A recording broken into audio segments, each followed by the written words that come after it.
ఆదిశంకరాచార్య సమకాలీన హిందూ మతం ఆలోచనా సరళిపై అత్యంత ప్రభావం కలిగిన సిద్ధాంతవేత్త ఆదిశంకరాచార్యుడు. ఆదిశంకరులు శంకర భగవత్పాదులు అని కూడా పిలువబడి హిందూ మతాన్ని ఉద్ధరించిన త్రిమతాచార్యులలో ప్రథములు. గురువు మహాకవి శంకరుడు ప్రతిపాదించిన సిద్ధాంతాన్ని అద్వైతం అంటారు. క్రీస్తు శకం 788 నుండి 820 మధ్యకాలంలో శంకరులు జీవించారని ఒక అంచనా. కానీ ఈ విషయమై ఇతర అభిప్రాయాలు కూడా ఉన్నాయి. శంకరులు సాక్షాత్ శివుని అవతారమని నమ్మకం ఉంది. దుష్టాచార వినాశాయ ప్రాతుర్భూతో మైతలే నా ఏవ శంకరాచార్య సాక్షాత్ కైవల్య నాయక.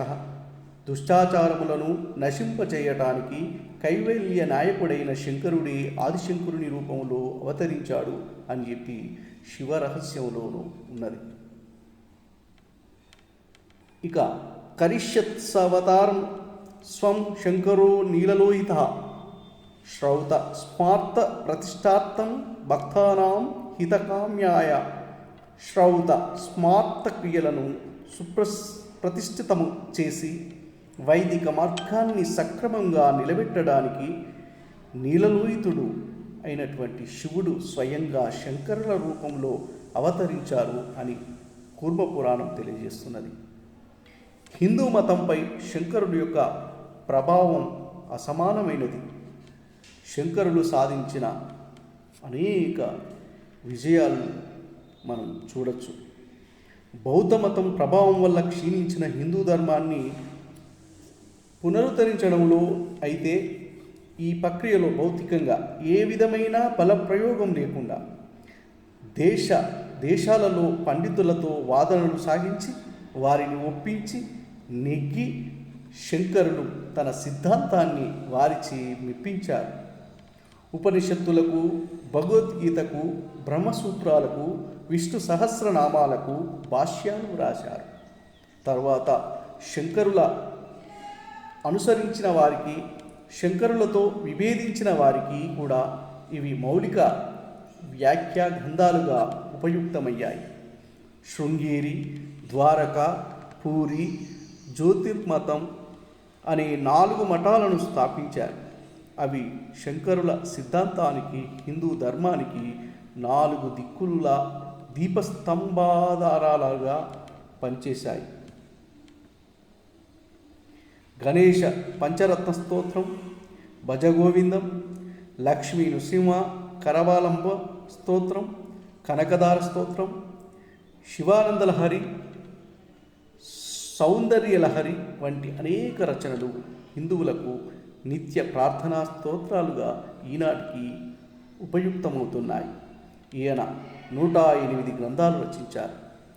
సదాశివుడే ఆదిశంకర రూపంలో భూలోకంలో జన్మించారని భక్తుల నమ్మకం. కృష్ణ యజుర్వేద శాఖకు చెందిన నంబూద్రి బ్రాహ్మణ దంపతులైన ఆర్యమాంబ శివగురులకు కేరళలోని పూర్ణనది ఒడ్డున ఉన్న కాలడిలో శంకరులు జన్మించారు. కాలడి ఇప్పటి త్రిచూర్కి కొద్ది మైళ్ళ దూరంలో ఉంది. ఆర్యమాంబ శివగురులు త్రిచూర్లోని వృషాచల పర్వతం పైన ఉన్న శివుడిని ప్రార్థించి ఆయన అనుగ్రహంతో పుత్రుణ్ణి పొందారు.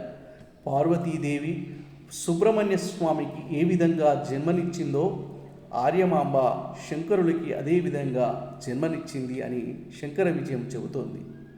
శంకరులు వైశాఖ శుద్ధ పంచమి తిథి నాడు శివుని జన్మ నక్షత్రమైన ఆరుద్రలో సూర్యుడు, శని, గురుడు, కుజుడు ఉచ్చస్థితిలో ఉండగా జన్మించారు. ఆదిశంకరుల జన్మ సంవత్సరం గురించి కొన్ని భేదాభిప్రాయాలు కూడా ఉన్నాయి. శృంగేరి శంకర మఠం ప్రకారం శంకరులు క్రీస్తకం 788లో జన్మించారు. కంచి మఠం ప్రకారం స్వామి 2000 సంవత్సరాల పూర్వం క్రీస్తుపూర్వం 509 సంవత్సరంలో జన్మించారని అంటారు.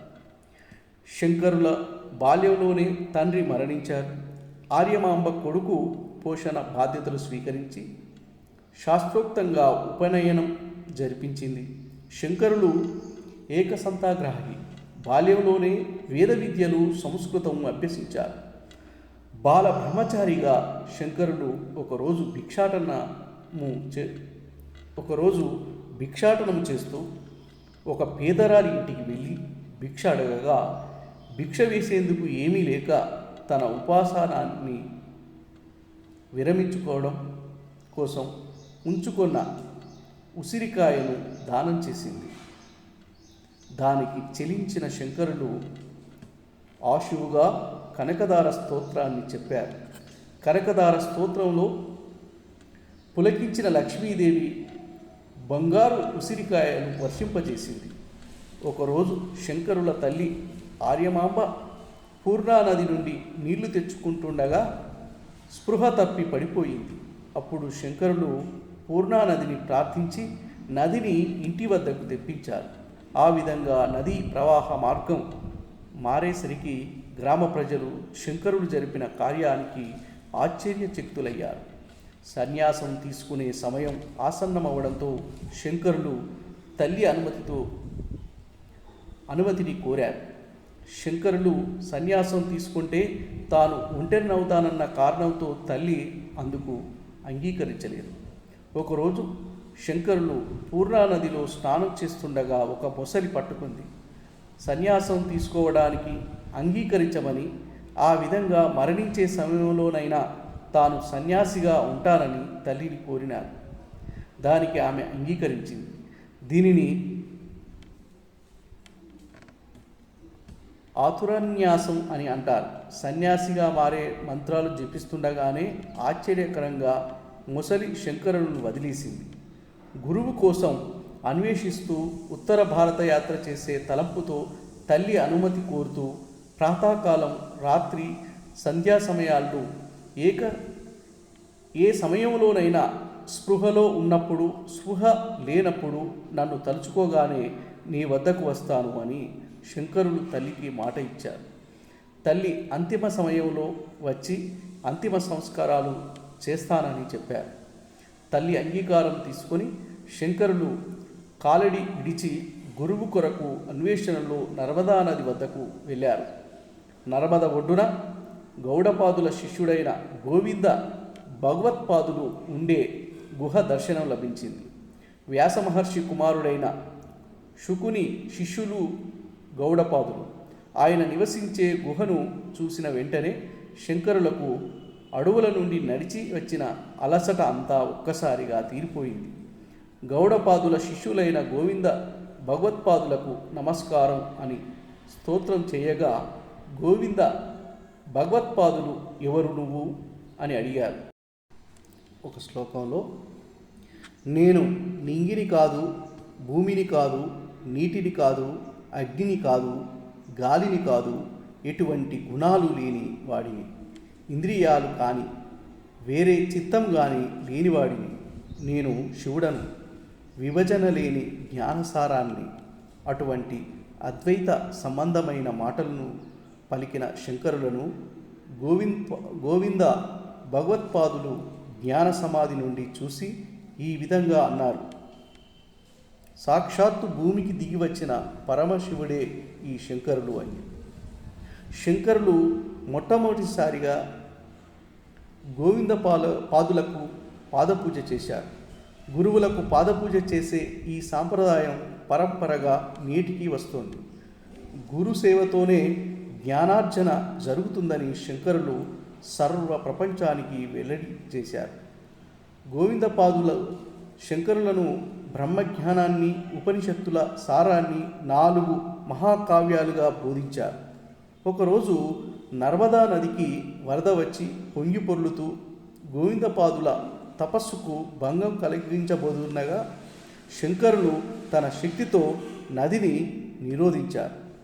గోవిందపాదుల వద్ద విద్యాభ్యాసం పూర్తయిన తర్వాత గురువు ఆజ్ఞతో సూత్రాలకు భాష్యాలు రాయడం కోసం పండితులకు నిలయమైన వారణాసి చేరుకున్నారు.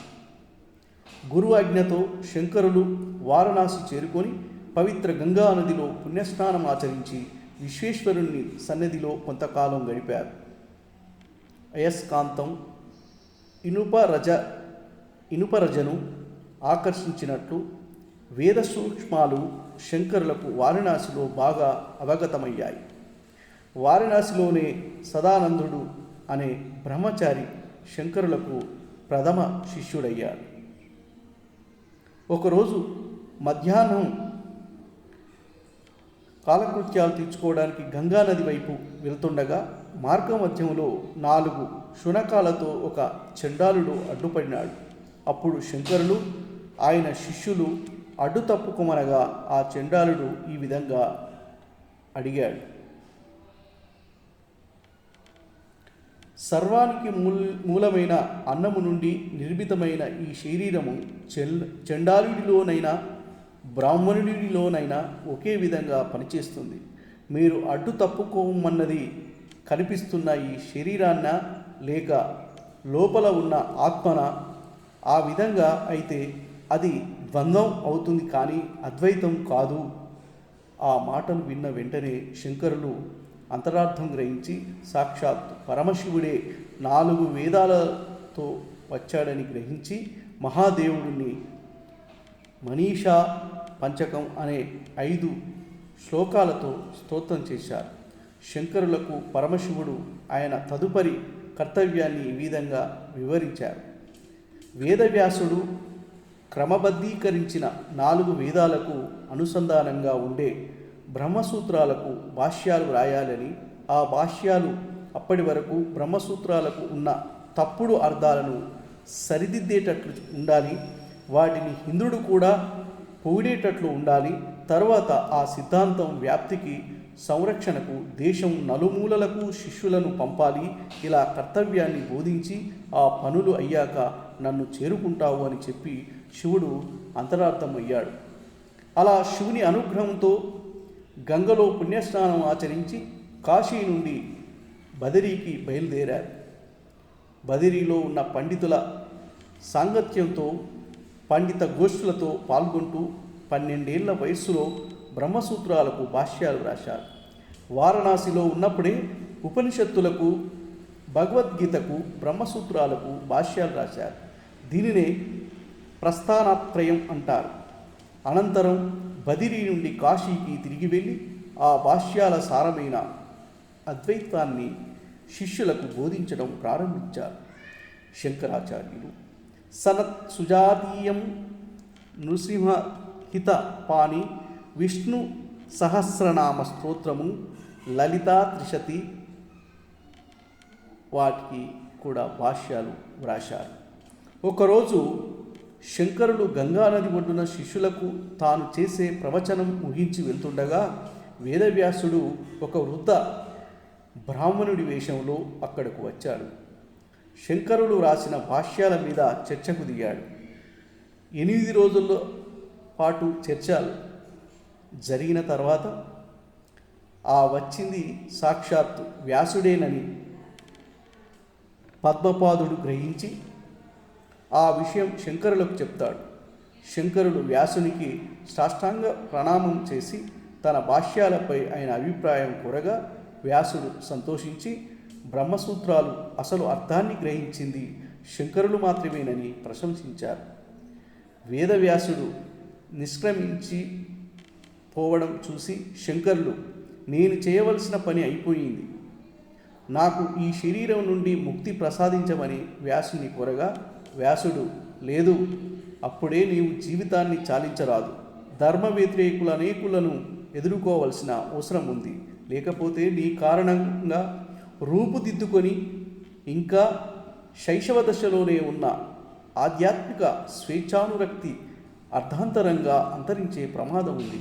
నీ భాష్యాలను చదవగా కలిగిన ఆనందంలో నీకు వరాన్ని ఇవ్వాలని అనిపిస్తోంది. బ్రహ్మ నీకిచ్చిన 8 సంవత్సరాల ఆయురార్థానికి అగస్త్యాది మునుల అనుగ్రహంతో మరో 8 ఏళ్ళు తోడైంది. పరమశివుని కృపచేత నీకు మరో 16 ఏళ్ల ఆయుష్ లభించుగాక అని దీవించాడు. శంకరులకు అనేకులు శిష్యులుగా ఉన్నారు. ఆయన ప్రజ్ఞా పాఠవాలకు కొందరు చర్చల ద్వారా ఓడింపబడిన వారు మరికొందరు, ఇలా అనేకులు ఆయన శిష్యులుగా ఉండేవారు. వారిలో అతి ముఖ్యులు కొందరు ఉన్నారు. శంకరుల కాశీ ప్రయాణంలో ఒక బ్రహ్మచారి ఆయన వద్దకు వచ్చి, నేను బ్రాహ్మణుడను, నా పేరు సనందుడు, నాది చోళదేశము, మహాత్ములను దర్శించి జ్ఞానాన్ని అర్జించాలని వచ్చాను. మీ వద్ద శిష్యుడిగా ఉండే వరమిమ్మని ప్రార్థించాడు. అలా శంకరులకు అత్యంత ఆత్మీయునిగా మారాడు. సదానందుడు శంకరులకు అత్యంత సన్నిహితంగా ఉండడం వల్ల తోటి శిష్యులకు కొద్దిగా అసూయగా ఉండేది.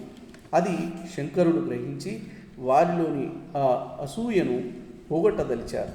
ఒకరోజు గంగానదికి ఆవల ఉన్న సదానందుడిని పిలిచారు. వెంటనే సదానందుడు నది మీద నడుచుకుంటూ ఈవలకు వచ్చాడు. నది మీద సదానందుడు అడుగు వేసిన చోటల్లా మునిగిపోకుండా పద్మాలు వచ్చాయి. అది చూసిన తోటి శిష్యులు సదానందుడిపై అసూయ పడినందుకు సిగ్గుపడ్డారు. అప్పటి నుండి సదానందుడు పద్మపాదుడు అయ్యాడు.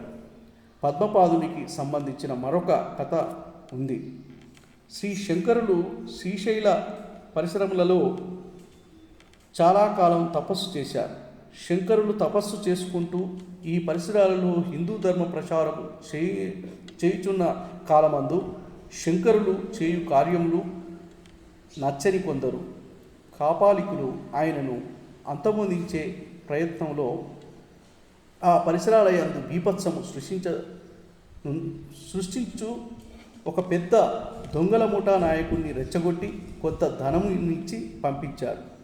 అతడు ఇదే ప్రదేశమున పెద్ద కత్తితో మాటు వేసి తపము ఆచరించుచున్న శంకరుల వెనుకగా ఒకే వేటున తల ఎగరగొట్టు ప్రయత్నమున ముందు కురికాడు. ఇక్కడ ఇది జరుగుతున్న సమయమున శంకరుల ప్రధాన శిష్యుడైన పద్మపాదుడు మల్లికార్జుని దేవాలయమున ఈశ్వరుని ధ్యానమందు కూర్చొని ఉన్నాడు. ఈశ్వరుని మనసున ఉంచి ధ్యానిస్తున్న అతనికి హఠాత్తుగా ఈ దృశ్యం కనిపించాను. వెంటనే అతడు మహా ఉగ్రుడై శ్రీ లక్ష్మీనరసింహుని వేడుకున్నాడు. ఇక్కడ శంకరులను వధించుటకు ఉరికిన ఆ దొంగల నాయకునిపై ఎటు నుండి హఠాత్తుగా ఒక సింహం దాడి చేసి శరీరాన్ని ముక్కలు ముక్కలుగా చీల్చివేసినట్లు ఎట్లు వచ్చిందో అట్లే మాయమైంది. తదనంతరం మిగిలిన శిష్యులకు ఈ విషయం తెలిసి పద్మపాదుని శక్తికి అతనికి శ్రీ శంకరులు అందున్న భక్తికి అతన్ని అభినందించారు. తన 11వ ఏట శంకరులు ప్రయాగలో ఉన్న కుమారీల భట్టును కలవాలని నిర్ణయించుకొని బయలుదేరారు. భట్టు వేదాలను తంతు లేదా ఆచార సంబంధమైన కార్యాలకు వినియోగించే వైదిక వృత్తికి చెందిన వ్యక్తి. ఒకప్పుడు తాను నేర్చుకున్న బౌద్ధ మత సిద్ధాంతాలకు వ్యతిరేకంగా ప్రవర్తించి గురుద్రోహం చేసిన కారణంగా పశ్చాత్తాపంతో అగ్నిలో ప్రవేశించి ప్రాయశ్చిత్తం చేసుకునే ప్రయత్నాల్లో భట్టు ఉన్నారు. శంకరులు ప్రయాగ చేరే సమయానికి భట్టు ఊకతో చేసిన అగ్నిగుండంలో నిలబడి ఉన్నాడు. భట్టు శంకరులకు గుర్తించి బౌద్ధానికి వ్యతిరేకంగా తాను చేసిన పనిని శంకరులకు వివరిస్తాడు. శంకరులు రాసిన భాష్యాల గురించి తనకు తెలుసునని వాటికి వార్తికలు వివరణాత్మక వ్యాసాలు వ్రాయాలన్న కోరిక తనకు ఉన్నదని కూడా వెల్లడిస్తాడు. ప్రాయశ్చిత్తం చేసుకోవాలన్న తన నిశ్చయం కారణంగా వార్తికలు వ్రాయలేనని మాహిష్మతిలో ఉన్న తన శిష్యుడైన మండన మిశ్రుడు రాస్తాడని చెప్పాడు. శంకరుల దర్శనంతో తన సర్వపాపాలు హరించాయని అన్నాడు.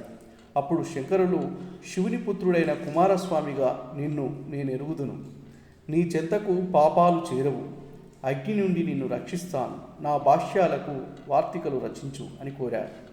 భట్టు అందుకు నిరాకరించి మహిష్మతిలో ఉన్న తన శిష్యుడైన మండన మిశ్రుని తర్కంలో ఓడించి శిష్యునిగా చేసుకొని అతని చేత వార్తికలు రాయించమని శంకరులతో చెప్పారు. భట్టిపాదుడు వేదాంగాలు చదివిన జ్ఞాని. అతడు పుట్టేనాటికి బౌద్ధమతం వ్యాప్తి జరిగి ఉంది. వైదిక ధర్మాలను, హిందూ మత సిద్ధాంతాలను వ్యాప్తి చేయాలని అనుకున్న భట్టిపాదుడు ముందు బౌద్ధం గురించి తెలుసుకుంటే తప్ప దానిలో తర్కం చేయలేనని బౌద్ధ భిక్షునిగా వేషం ధరించి ఒక బౌద్ధ మత గురువు వద్ద బౌద్ధ శాస్త్రాల గురించి తెలుసుకోసాగాడు. ఒకనాడు ఒక బౌద్ధ భిక్షువు హిందూ మతమును విమర్శించుండగా సహింపక వాదించుటతో వారతడిని మేడపై నుండి పడదోయగా ఒక కన్ను పోయింది.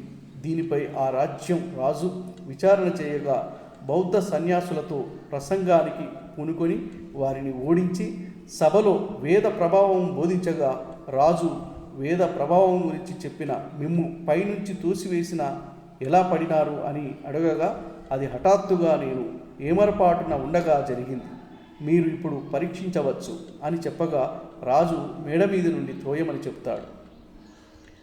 భట్టిపాదుడు వేదపురుషుణ్ణి ధ్యానిస్తూ వేదమే ప్రమాణమైతే నాకు ఎటువంటి హాని జరగదు అనుకుంటూ దూకగా ఏ విధమైన దెబ్బలు తగలక వచ్చిన భట్టిపాదుని మరొక పరీక్షకు ఆహ్వానించి ఒక ఖాళీ కుండ తెప్పించి అందులో ఏమున్నది అని అడగగా శ్రీ మహావిష్ణువు ఉన్నాడని చెప్తాడు.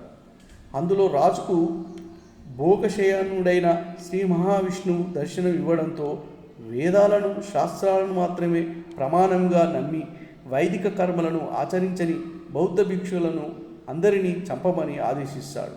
దానితో అతని గురువుతో సహా అందరినీ చంపగా గురువును చంపినను బౌద్ధంలో ఉండగా ఈశ్వరుడే లేడని అన్నాను. ఇలా అనేక తప్పులు చేసిన నాకు చావే శరణ్యం అని తలిచి చితిపేర్చి కాల్చుకోవడానికి తయారు కాగా శంకరులు అక్కడికి వచ్చి వారిస్తారు. తన సూత్ర భాష్యానికి వార్తికము రచించమని అడుగుతాడు. తనకు సాటీకల మండన మిశ్రుడి ద్వారా ఆ కార్యము నెరవేర్చమని శంకరుల చేతి మీదుగా మోక్షం ప్రసాదించమని వేడుకొనగా శంకరుడు అంగీకరించి అతనికి బ్రహ్మరహస్యాన్ని ఉపదేశించి ముక్తి ప్రసాదిస్తాడు. మాహిష్మతిలో మండన మిశ్రుని ఇంటికి వెళ్ళిన సమయానికి మండన మిశ్రుడు తన తపోశక్తితో వ్యాసభగవానుణ్ణి జైమిని మహామునిని ఆహ్వానించి వారికి ఆర్ఘ్యపాద్యాలు ఇస్తున్నాడు. శంకరులు ఇంటికి రావడం గమనించి తన ఇంటిలో సన్యాసులకు ప్రవేశం లేదని అందువలన స్వాగతం పలకనని చెప్పాడు. అయితే మహర్షుల ఆదేశంతో శంకరులను లోపలికి ఆహ్వానించారు. తర్వాతి రోజున చర్చ జరపాలని నిర్ణయించుకున్నారు. న్యాయ నిర్ణేతలుగా వ్యాసుడు జైమినిలను ఉండమని అభ్యర్థించగా మండన మిశ్రుని భార్య అయిన ఉభయ భారతి సాక్షాత్ సరస్వతి స్వరూపమని ఆమెను న్యాయ నిర్ణేతగా ఉంచి గోష్ఠి జరపమని వారు చెప్పారు.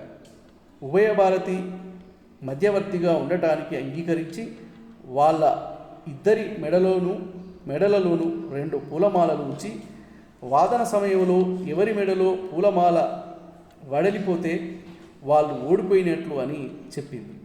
వాళ్ళిద్దరూ వాదన ప్రారంభించిన తర్వాత కొంతసేపటికి మండన మిశ్రుని మెడలోని మాల వడలిపోయింది. కానీ భర్త శరీరంలో భార్య సగం కనుక తనను కూడా ఓడిస్తే కానీ తన భర్త ఓడినట్లు కాదని ఉభయభారతి చెప్పింది. శంకరులు దానికి అంగీకరించారు. ఉభయభారతి ఎన్నో చిక్కు ప్రశ్నలను శర పరంపరగా సంధించగా శంకరులు అన్ని ప్రశ్నలకు సమాధానాలు చెప్పగలిగిన ఆమె చివరిగా అడిగిన మన్మథ కళలన్నీ వాటి స్వరూపార్థాలు ఏమిటి, శుక్లపక్షాదుల యందు స్త్రీ పురుషులలో జరిగే మార్పులు ఏమిటి అని అడిగింది. బ్రహ్మచారి అయిన శంకరులు వాటిని గురించి తెలుసుకునే ఉద్దేశంతో జవాబులు చెప్పేందుకు కొంతకాలం గడువు ఇమ్మని అడిగారు. శంకరులు 100 మంది భార్యలు కల అమరకుడు అనే రాజు చనిపోవుట గమనించి శిష్యులతో తన శరీరమును కాపాడమని చెప్పి రాజు శరీరంలో ప్రవేశించి అమరకునిగా 100 భార్యలతోనూ అనంగ తంత్ర పాండిత్యంలో కళ, శ్రద్ధ, ప్రీతి, రతి, ధృతి, కీర్తి, మనోభవ, విమల, మోదిని, ఘోర, మదనోత్పాదిక, మద, దీసిని, వశకరి, రంజని, మోహిని అనే 15 కళలు నేర్చి తన శరీరంలో ప్రవేశించి ఆమెను పరాభూతురాలిని చేశారు. చివరికి మండనమిశ్రుడు తన ఓటమిని అంగీకరించాడు. అప్పుడు అతనికి శంకరులు సన్యాసాన్ని ఇచ్చి తన శిష్యునిగా స్వీకరించి సురేశ్వరాచార్యుడిగా ప్రసిద్ధుడు కమ్మని ఆశీర్వదించారు. తరువాత శిష్యులతో కలిసి శంకరులు మహారాష్ట్ర దేశంలోని పుణ్యక్షేత్రాలను, శ్రీశైలం వంటి ఇతర క్షేత్రాలను సందర్శించారు. శ్రీశైలంలో శివానందలహరి స్తోత్రాన్ని రచించారు. మాధవీయ శంకర విజయం ప్రకారం ఒక కాపాలికుడు శంకరులను సంవరించబోయినప్పుడు శంకరుల శిష్యుడు పద్మపాదుడు దేవుని ప్రార్థించాడు. అప్పుడు శ్రీ నృసింహుడు శంకరులను రక్షించాడు. ఆ సందర్భంలోనే శంకరులు శ్రీ లక్ష్మీ నృసింహ స్తోత్రంతో దేవుని స్తుతించారు. ఈ స్తోత్రాన్ని కరావలంబ స్తోత్రం అని కూడా అంటారు. తర్వాత శంకరులు గోకర్ణంలో హరిశంకర మందిరాన్ని, కొల్లూరులోని మూకాంబిక మందిరాన్ని దర్శించారు. కొల్లూరులో మూగవాడనిపించిన ఒక యువకుడు అస్తమాలంకాచార్యుడనే పేరుతో శంకరుల శిష్యుడైనాడు. తరువాత శంకరులు శృంగేరిలో శారదాపీఠాన్ని స్థాపించారు. తోటకాచార్యుడు శంకరుల శిష్యుడయ్యాడు. పిదప శంకరులు దక్షిణ, ఉత్తర దేశాలలో తన దిగ్విజయం సాగించారు. హిందూ, బౌద్ధ పండితులను వాదాలలో ఓడించి అద్వైతాన్ని ఒప్పించారు. కేరళ, కర్ణాటక, సౌరాష్ట్ర దేశాలలో శంకర దిగ్విజయం సాగింది. గోకర్ణం, సోమనాథ, ద్వారక, ఉజ్జయినిలను దర్శించారు. బాహిల్క దేశంలో జైనులను వాదంలో ఓడించారు. కాశ్మీర, కాంబోజ దేశాలలో తాంత్రికులను కలుసుకున్నారు. శంకరులు కాశ్మీర దేశంలో శారదాపీఠాన్ని సందర్శించారు. ఇది ఇప్పుడు పాకిస్తాన్ ఆధీన ప్రాంతంలో ఉంది. ఆ పీఠానికి నలుదిక్కుల ద్వారాలలో 9 ఉద్దండ పండితులు ఉన్నారు. కానీ దక్షిణ ద్వారం అంతవరకు తెరవబడలేదు. అనగా దక్షిణ దేశం నుండి గొప్ప పండితులు ఎవరూ రాలేదు. పండితులను మీమాంస, వేదాంతాది తర్కాలలో ఓడించి శంకరులు దక్షిణ ద్వారాన్ని తెరిపించి అక్కడి సర్వజ్ఞ పీఠాన్ని అధిరోహించారు. తన జీవితం చివరి దశలో శంకరులు కేదారీనాథ్, బద్రీనాథ్ క్షేత్రాలను దర్శించి దేహ విముక్తులయ్యారు. కేదారీనాథ్ మందిరం వెనుక శంకరుల స్మృతి చిహ్నంగా ఒక సమాధి ఉంది. అయితే శంకరులు కేరళలోని త్రిశూర్లో దేహం విడిచారని కేరళీయ శంకర విజయం చెబుతున్నది. శంకరుల జీవితకాలం ప్రబలమైన అభిప్రాయాలు ఉన్నాయి. క్రీస్తుపూర్వం 509-477 ద్వారక, పూరి, కంచి మఠాల ఆచార్యులను గురించిన రికార్డుల ద్వారా ఈ కాలం నిర్ణయించబడుతున్నది. అయితే శంకరులు ధర్మకీర్తి అనే బౌద్ధ పండితునితో వాదం సాగించిన ఆధారం ప్రకారం ఈ కాలం గురించి సంశయాలున్నాయి. ఎందుకంటే ధర్మకీర్తి గురించిన 7వ శతాబ్దంలో హ్యూనత్ సంగ్ తన రచనలో ప్రస్తావించారు. అంతేకాకుండా ఇంచుమించు శంకరుల సమకాలీనుడైన కుమారీల భట్టు 8వ శతాబ్దం వాడని భావిస్తున్నారు. దండయాత్రల కారణంగాను, మధ్యలో వచ్చిన అంతరాయాల కారణంగాను ద్వారక, పూరి రికార్డు కంటే శృంగేరి రికార్డులు మరింత బలంగా ఉండే అవకాశం ఉండవచ్చు. మఠము, పీఠము, సన్యాసులు, బ్రహ్మచారులు నివసించే అక్కడ దేవతను ప్రతిష్ఠించిన తర్వాత అది పీఠంగా మారుతుంది. శంకరులు దేశం 4 మూలల 4 మఠాలను స్థాపించారనేది జగద్వితం. వీటినే చతుర్మఠాలని, మఠన్యాయాలని పిలుస్తారు. చతుర్మఠాల స్థాపన శంకరుల వ్యవస్థ నైపుణ్యానికి, కార్య నిర్వహణ దక్షతకు తార్కాలు. హిందూ ధర్మాన్ని పునర్జీవింపజేయడానికి, సుస్థిరం చేయడానికి, వ్యాప్తి చేయడానికి కేంద్రాలుగా పనిచేసే ఈ 4 మఠాల నిర్వహణ క్రమం అప్పటి వందల సంవత్సరాల క్రితం నుంచి నేటి వరకు అవిచ్ఛిన్నంగా సాగుతూ వస్తుందంటే శంకరుడు ఏ ప్రాతిపదికపై ఎంతటి పటిష్టంగా నిర్మించారో తెలుస్తుంది. చతుర్థామాలు నిరంతరాయంగా నిర్వహించబడేందుకు శంకరులు మఠన్యాయము, మహాశాసనము అనే నిర్వహణ పద్ధతులను ప్రవేశపెట్టారు. మఠన్యాయము, మహాశాసనములు నేటి ఆధునిక కంపెనీలు తయారు చేసుకునే నిర్వహణ స్వరూపమైన memorandum of association, articles of association అనే రెండు ప్రధాన పత్రాల వంటివి. ఒకటి సంస్థ యొక్క అంతర్గత నిర్వహణకు సంబంధించినది కాగా, రెండవది సంస్థకు బయటి ప్రపంచంతో సంబంధాన్ని వివరిస్తుంది. నేటి ఆధునిక పద్ధతులను శంకరులు ఆనాడే మఠాల నిర్వహణ కొరకు ప్రవేశపెట్టుట జరిగింది. శంకరులు మఠ నిర్వహణ కొరకు నియమింపబడే సన్యాసుల నామాంతరము యోగపట్టము అనే దానిని ప్రవేశపెట్టారు. హిందూ ధర్మం ప్రకారం సన్యాసం తీసుకున్న వ్యక్తి పాత పేరును తీసివేసి సన్యాసి అని సూచించే కొత్త పేరును తీసుకుంటుంటాడు. అటువంటి ప్రత్యేక నామాన్ని యోగపట్టము అంటారు. అటువంటి 10 పేర్లను శంకరులు నిర్దేశించారు. అవి తీర్థ, ఆశ్రమ, వన, గిరి, అరణ్య, పర్వత, సాగర, సరస్వతి, భారతి, పురి అనేవి. హిందూ సన్యాసుల పేర్ల చివర ఇలాంటివి కనిపిస్తాయి. ఉదాహరణకు ఆనంద తీర్థ విద్యారణ్య, సత్యవృతసామాశ్రమి, విద్యా ప్రకాశానందగిరి, చంద్రశేఖర సరస్వతి, నృసింహ భారతి, తోతాపురి అనే పేర్లు సుప్రసిద్ధాలు. శంకరులు 4 మఠాల స్థాపనకు ప్రమాణంగా దిక్కులను, వేదాలను, సాంప్రదాయాలను అనుసరించారు. ఆమ్నాయాలు అనేవి 7. అవి పూర్వ, పశ్చిమ, ఉత్తర, దక్షిణ, ఊర్ధ్వ, స్వాత్మ, నిష్కల ఆమ్నాయములు. వీటిలో మొదటి 4 దృష్టికి గోచరించేవి కాబట్టి దృష్టి గోచరములు అని, చివరి 3 దృష్టికి గోచరించనివి కాబట్టి బుద్ధికి మాత్రమే అందేవి కాబట్టి జ్ఞానగోచరములు అని వివరించారు. వేదములు, మహావాక్యములు.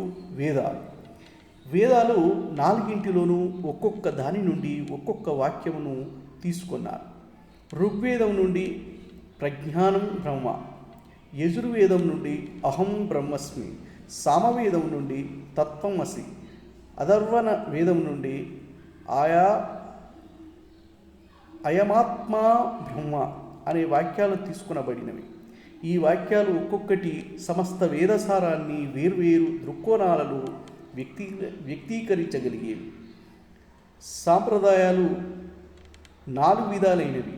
అవి కీటవార సాంప్రదాయం, భోగవార సాంప్రదాయం, ఆనందవార సాంప్రదాయం, భూరివార సంప్రదాయం అని. వీటిని శంకరులు ప్రామాణికంగా తీసుకొని 4 మఠాలను నిర్దేశించారు. ఆదిశంకరాచార్యుల వారు దేశం నలు చెరగుల 4 పీఠాలను స్థాపించి తన కర్తవ్యాన్ని చూపించారు. భజగోవింద శ్లోకాలను, మనీషా పంచాకాది కృతులను, శివానందలహరి, సౌందర్యలహరి వంటి ధీమంతపు సాహిత్య రచనలు, ఏకశ్లోకి మొదలు ప్రస్థానత్రయ భాష్యము వరకు 400 గ్రంథాలను, 91 స్తోత్రాలను రచించారు. 32 సంవత్సరాల వయసుకే తాము వచ్చిన అద్వైత మత ప్రాచుర్యం కార్యాన్ని విజయవంతంగా పూర్తి గావించుకొని ఈ మహాపురుషుడు తన అవతారం చాలించారు. Thanks for watching this video. Please like, share and subscribe to Dharani TV.